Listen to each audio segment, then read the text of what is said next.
जय माता की। आशा करते हैं माँ के दया से आप कुशल मंगल होंगे। चलिए आज बात कर लेते हैं वैदिक मंत्रों के जाप की प्रकार की, उनके लिंग की, और हनुमान जी के मंत्र की भी हम इसमें बात करेंगे, वो किस श्रेणी में आता है। देखिए, पिछली वीडियो में हमने आपको पौराणिक मंत्रों के बारे में बताया था। वो 3 प्रकार के होते हैं, मानस, उपांशु और वाचिक। अब इसमें चौथा होता है जीवा जाप। और इसी प्रकार से वैदिक मंत्रों के भी 4 प्रकार हैं, वैखरी, मध्यमा, पश्यंती और परा।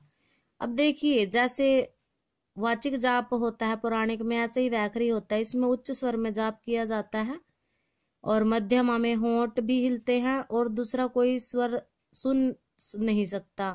अब पश्यंती में, इस जाप में जीवा नहीं हिलती, हृदय पूर्वक जाप होता है, हमारा मन उसमें रम जाता है, तल्लीन हो जाता है, वो पश्यंती जाप कहलाता है। चौथा है परा। मंत्र के अर्थ में हमारी दृष्टि स्थिर होने की तैयारी हो, मंत्र जाप करते करते आनंद आने लगे तथा बुद्धि परमात्मा में स्थिर होने लगे, उसे परा जाप कहते हैं। अब मंत्र का जो शाब्दिक अर्थ है वो विचार या चिंतन होता है। अब बात करते हैं मंत्र के लिंग की। देखिए, मंत्र के 3 प्रकार के लिंग होते हैं, स्त्रीलिंग, पुल्लिंग और नपुंसक लिंग। अब जो स्वाहा से अंत होने वाले शब्द हैं वो स्त्रीलिंग होते हैं। इनका ज्यादातर, जैसे युद्ध करते थे पहले लोग, अब भी करते हैं, अपनी जीत के लिए स्त्रीलिंग शब्दों का प्रयोग किया जाता है। किसी भी मंत्र के पीछे अगर स्वाहा लगे तो वह स्त्रीलिंग की कैटेगरी में आता है। अब नमः वाले नपुंसक होते हैं, जैसे राम रामाय नमः, ओम कृष्णाय नमः, गम गणपताय नमः, ये नपुंसक मंत्र होते हैं। और जो अब युद्ध क्रियाओं में तो स्त्री जाति का मंत्रों का प्रयोग किया जाता है और अन्य क्रियाओं में नपुंसक जाति के मंत्रों का प्रयोग किया जाता है। अब देखिए, जो पुल्लिंग होते हैं वो होम फट, जिनके अंत में होम फट लगता है, वो पुल्लिंग की श्रेणी में आते हैं। इनका प्रयोग वशीकरण और शांतिकरण में किया जाता है। अब मंत्रों का उच्चारण क्यों करें, इसके क्या कारण होते हैं, इनकी बात कर लेते हैं। देखिए, सबसे पहले होता है मंत्र का जाप करने से मन का नियंत्रण होता है। मन को नियंत्रण करने के लिए, उसे तंत्र में लाने के लिए मंत्र का जाप किया जाता है। दूसरा होता है अपनी सांसारिक कामनाओं की पूर्ति के लिए। किसी भी सांसारिक कामना की पूर्ति हम मंत्र जाप से कर सकते हैं। तीसरा होता है किसी को साधने के लिए। अब देखिए, किसी भूत प्रेत, यक्षिणी, डाकनी, शाकनी, देवी देवता, आप इनको साधने के लिए मंत्र का प्रयोग करते हैं। और चौथा होता है बुरी शक्तियों से रक्षा के लिए। अब कोई भी बुरी शक्ति है, कोई भूत पिशाच हमारे पीछे पड़ गया है, तो उनसे बचाव के लिए भी मंत्र का जाप किया जाता है। पांचवा होता है सिद्धि के लिए, किसी भी प्रकार की सिद्धि पाने के लिए मंत्र का जाप करते हैं। मंत्रों के लिंग का चयन करना बहुत जरूरी होता है। अब देखिए, जो मंत्र जिनके आखिर में होम फट लगता है वो पुल्लिंग श्रेणी में आते हैं, ये हमने आपको पहले बताया। इसमें जैसे श्री हनुमान जी का मंत्र है, वो पुल्लिंग श्रेणी में आता है और ये तुरंत फलदायी होता है। इस मंत्र का जाप करने से साधक को तुरंत फल मिलता है जब यह मंत्र सिद्ध हो जाता है। अब बात कर लेते हैं हनुमान जी के मंत्र की। ओम हम हनुमते रुद्रात्मकाय हुम फट। दोबारा से सुनिए, ओम हुम हनुमते रुद्रात्मकाय हुम फट। यह मंत्र हनुमान जी का है। अब आप इस मंत्र का जाप करेंगे तो आपको तुरंत सिद्धि मिलेगी। अब ये तो थी वैदिक और पौराणिक मंत्रों की बात। अब बचते हैं शावर मंत्र। देखिए, जो शावर मंत्र होते हैं वो हमें, जो हमारे देहधारी गुरु होते हैं, संसारिक गुरु होते हैं, उनसे मिलते हैं। अब किसी भी शाबर मंत्र का प्रयोग आप कहीं से, किसी किताब में से या फिर इंटरनेट से ले सकते हैं, पर उस मंत्र का ये कोई गारंटी नहीं होती कि ये मंत्र सही है, कार्य करेगा, सिद्ध होगा भी या नहीं। अगर आपको कोई मंत्र दे भी देता है तो उसमें इस बात का कोई पक्का नहीं पता होता कि इसके अंदर कोई शब्द निकाल कर वो आपको पूरा देगा। देखिए मंत्र में से अगर एक अक्षर या एक शब्द भी काट दिया जाए तो वो प्रभावी नहीं होता, चाहे आप उसका कितना भी जाप कर ले, वो अपना प्रभाव कभी नहीं दिखाएगा। मंत्र को पूर्ण रूप से, पूर्ण तरीके से, शुद्ध स्वरूप से जपने से ही वो अपने असली रूप में आता है, असली सिद्धि में आता है और आपके कार्य करने में सक्षम होता है। अब देखिए जो शाबर मंत्र होते हैं जो हमें हमारे गुरु के द्वारा दिए जाते हैं, वो मंत्र बहुत जल्दी सिद्ध हो जाते हैं। इसका एक कारण होता है क्योंकि उनका जाप पहले हमारे गुरु ने बहुत अधिक लगाया होता है, उनके गुरु ने, उनके गुरु के भी गुरु ने। अब वो जैसे गुरु शिष्य की परंपरा के अनुसार हमारे गुरु ने उनके गुरु से लिया, उनके गुरु ने उनके गुरु से, तो उसका जाप बहुत अधिक प्रभावी होता है। अगर आप किसी भी गुरु को गुरु धारण करते हैं, किसी को भी अपना गुरु बना के मंत्र लेते हैं, तो अगर वो आपको शाबर मंत्र देता है, इनकी भाषा भी बहुत सरल होती है और थोड़े देहाती भाषा के अंदर शाबर मंत्रों का प्रयोग किया जाता है। देखिए इन्हें कोई भी जप सकता है और बहुत थोड़ी संख्या पर, 1 लाख से भी कम संख्या पर 50,000 तक अगर आप इनका जाप लगा लेते हैं तो ये अपने असल स्वरूप में आकर कार्य करना शुरू कर देते हैं। क्योंकि ये हमारा खुद व्यक्तिगत अनुभव है। जैसे सूर्य ग्रहण के समय पे, किसी भी बड़े त्योहार पे आप इनका जाप करें जितना आपसे हो सकता है। जरूरी नहीं है कि आप 5 माला 7 माला का ही संकल्प करें। हाँ, 1 माला आपको जरूर जपनी है, 108 की संख्या में आपको ये जरूर जपना पड़ेगा। अब इसके लिए आप किसी भी कोई भी माला ले सकते हैं, नहीं तो हम करमाला के लिए आपको आने वाले समय में वीडियो बना के जरूर देंगे। तो आशा करते हैं आपको ये जानकारी पसंद आई होगी।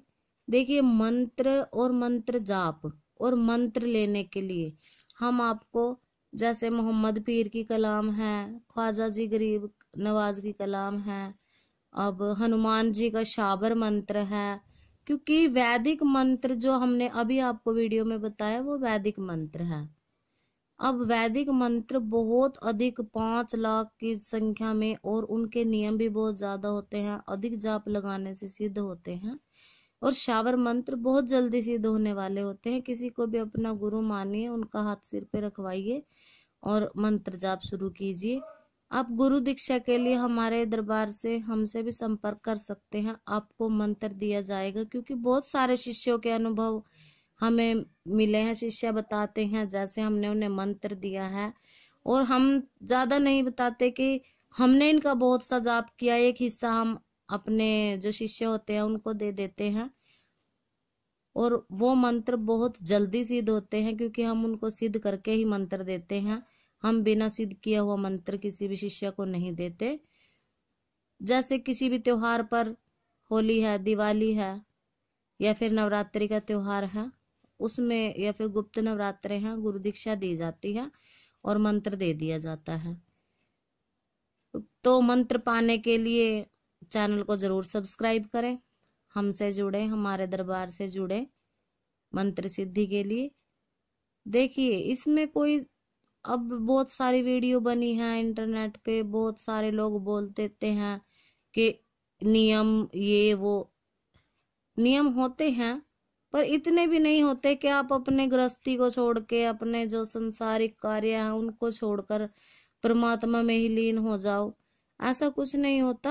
आप उनकी भक्ति करिए, जैसे करते हैं, सुबह करिए, शाम करिए, वो भक्ति भाव को देखते हैं। परमात्मा आपके भक्ति भाव से प्रसन्न होते हैं। उन्हें भोग लगाइए, जैसा आप खा रहे हैं वो उन्हीं का दिया हुआ है, उनको भी समय समय पर भोग दीजिए। और अगर आप उनसे कोई कार्य बनवाना चाहते हैं, अपना कोई कार्य, या फिर किसी को झाड़ फूंक करना चाहते हैं, या फिर आपको मंत्र दीक्षा चाहिए, आपने दरबार लगाना है, चौकी लगानी है, सवारी लेनी है, या फिर शक्तिपात करवाना है, कोई शक्ति आपको लेनी है, कोई देवता लेना है, या फिर अपने घर के कुल देवी देवता को साधना है, तो इसके लिए आपको देखिए मंत्र की आवश्यकता जरूर पड़ेगी। और इंटरनेट पे बहुत सारे चैनलों पे मंत्र दे दिए जाते हैं। देखिए वो मंत्र पूरे संपूर्ण नहीं होते, उनमें से कुछ लाइनें, कुछ शब्द निकाल कर आपको बताया जाता है। क्योंकि हमने बहुत सारे ऐसे मंत्र देखे हैं जो बहुत सारे चैनलों पर बताए जाते हैं, इससे आपके विश्वास के साथ खिलवाड़ होता है। आप खुद सोचिए, आप खुद पढ़े लिखे हो, समझदार हो। अब किसी ने मंत्र पाने के लिए इतनी मेहनत करी है, किसी को गुरु धारण किया, उसे गुरु दीक्षा दी, उसके दरबार में 1 साल 2 साल सेवा लगाई, उस पर विश्वास जताया, उनका दिल जीता, उसके बाद कहीं जाके उनको वो मंत्र मिला। अब इतनी मेहनत करके अगर किसी को मंत्र मिलेगा तो वो आपको क्या ऐसे ही यूट्यूब पे दे देगा? सोचिए जरा। नहीं, कोई नहीं देगा। इसके लिए आपको जिससे भी मंत्र चाहिए, मैं ये नहीं कहती कि आप मेरे दरबार से जुड़ो, पर अगर जुड़ते हैं तो महामाई की कृपा अगर आपके ऊपर होती है तो आप जरूर जुड़ेंगे। पर ऐसा कुछ नहीं है, जहां भी जाएं गुरु धारण करके आपको मंत्र मिलेगा, यहाँ वहां से मंत्र उठा के उसका जाप करके अपना और अपने परिवार का समय बर्बाद ना करें। क्योंकि कोई भी मंत्र जब आप जाप करते हैं, उस मंत्र के साथ पॉजिटिव ऊर्जा के साथ साथ नेगेटिव एनर्जी भी घर के अंदर प्रवेश करती है। अब आपने मंत्र तो उठा लिया कोई कहीं से भी और आप जाप करने बैठ गए, आपने शरीर बंधन नहीं किया, आपने घर को बांधा नहीं, वो तो उसके साथ साथ जो नकारात्मक ऊर्जा आपके घर में आ रही है, क्योंकि जब मंत्र जाप करते हैं तो नेगेटिव और पॉजिटिव दोनों ही तरह की ऊर्जा आपकी तरफ खींचती है। अब वो आपके परिवार पर बुरा असर डालेगी, क्योंकि उनके पास तो कोई प्रोटेक्शन नहीं है। आपने घर को नहीं बांधा, पहले अपने घर की दहलीज को बांधो, अपने आसन को, अपने शरीर को। ये आसन बंधन और शरीर बंधन मंत्र भी तो लेने जरूरी होते हैं, सबसे पहले इनको सिद्ध करो। अब शक्तियों को, जिस भी शक्ति का आप जाप कर रहे हैं, उस शक्ति को बुलाने के लिए, आह्वान करने के लिए, क्योंकि हर एक पॉजिटिव शक्ति के साथ एक नेगेटिव एनर्जी जरूर चलती है। अब जैसे माँ दुर्गा के साथ है, माँ काली के साथ है, भैरव बाबा चलते हैं, माता मदानन के साथ है, ये मदानिया पीर चलते हैं, इनकी डाकनी शाकनी बहुत सारी। सबसे पहले वो ही आपकी परीक्षाएं लेती है। परमात्मा देवता जिसका आप मंत्र जाप कर रहे हैं वो तो बहुत बाद में आता है, जब मंत्र सिद्ध हो जाता है। तो इसके लिए अपनी बुद्धि का प्रयोग करें, किसी के बहकावे में ना आए। ये नहीं है कि आपको कोई मंत्र बता दिया और आप फटाक से जाप करने लग गए। देखिए, वैदिक मंत्र जो होते हैं उनका जाप करिए, उनसे आपको कोई दिक्कत नहीं होगी, क्योंकि वेद पुराणों में जो होते थे, काव्य होते थे, उनको ही मंत्रों का रूप दिया गया है।